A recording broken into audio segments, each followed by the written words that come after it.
Hello दोस्तों, programme है गुड़िया मौज और मेरे यूट्यूब चैनल पर आप सभी का स्वागत है। और मैं कजरी गीत सुनाने जा रही हूँ, आप लोग जरूर सुने, अच्छा लगे तो।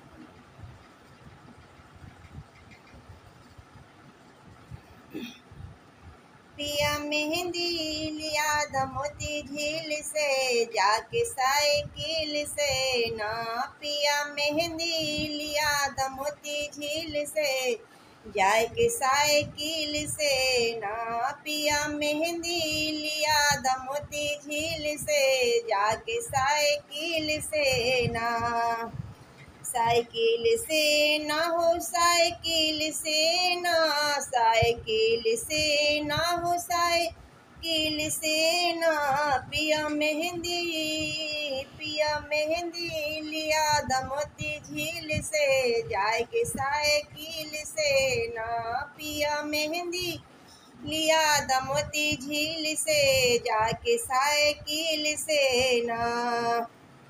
पिया मेहंदी लिया द छोटकी नंदी से पिसादा। पिया मेहंदी लिया द छोटकी नंदी से पिसादा। हमरे हथुआ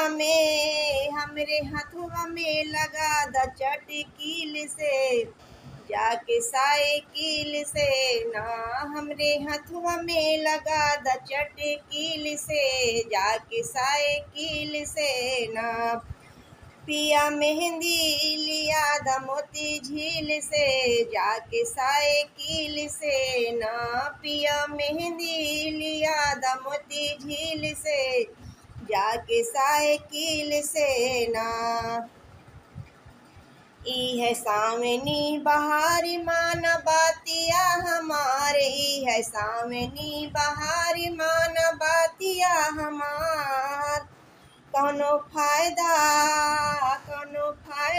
न निकली दलील से, जाके साइकिल से न।